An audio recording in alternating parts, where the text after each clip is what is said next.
I guess sometimes I struggle with just the term Indian education. I have tried in several different venues to say, let's look at what is culturally responsive teaching, regardless of what your culture is. We all have a culture. I think many people don't think they have one.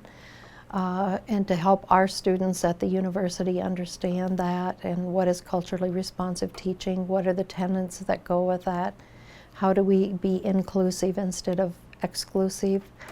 The WoLakota Project has been a wonderful resource for me as a department chair of education. So if I hire adjunct faculty or others, I can say, here's a resource. It's also a resource that I encourage everybody to use. They do projects from there. It's like, well, I don't know how to do this. I don't know those stories. And I spend a lot of time probably more mentoring people who come in through the Teach for America program. Brilliant minds, wonderful young people who want to make a difference. And sometimes it's us and them on our reservation anyway. So it has been a really great resource for me to use and say, okay, you don't know that story. Here's a story that you can show. Here are the questions. I use those and show other people how to, this is how they're modeled so that you can ask good questions and reach the goals that, that you need. So I,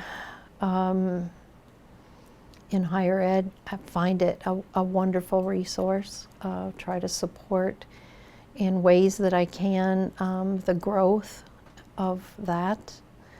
There are many challenges for us as a tribal institution. I was talking to someone today to say we educate non-Indian students, but yet we get $0 from the state of South Dakota to help in that venture.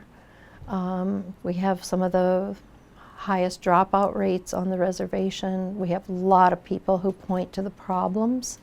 We don't always have people who can say, here's a solution. So again, a one size does not fit all, but I think the essential understandings, you can go to them and say, this might be what I need today.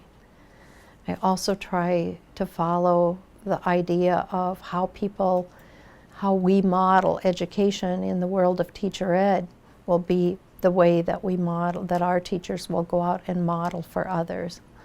And the idea of mentoring is critical.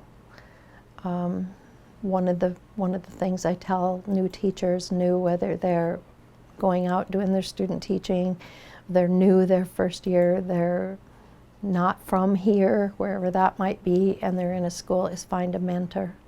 And that's one of the first assignments I give. I want you to go into your school and I want you to find somebody who you could go to and say, I'm having a really bad day today, or I need some resources here. And I say that might be the cooks, it might be the janitors, it might be your school secretary, your para, who may have been there way longer than you. It might be the grandma or the grandpa who comes in and picks the kojas up at the end of the school day. But to find that mentor, because I say you went into teaching not for the dollars, you went into teaching because somebody made a difference in your life. You be that difference. And that's a huge challenge. It sounds so easy. And nobody does that and makes that journey alone. They need strong mentors. And I think, again, looking at the way the WoLakota Project is structured, it talks about being a good model, using good and strong mentors, finding those mentors, having those mentors within what you do and the way you work with them is a real key. And the other piece is there are many ways of knowing things. You come to know things in a different way than I do, but if we share that, we have two ways. We have two paths to get to where we're going. So it is strong in my perspective, it walks the talk.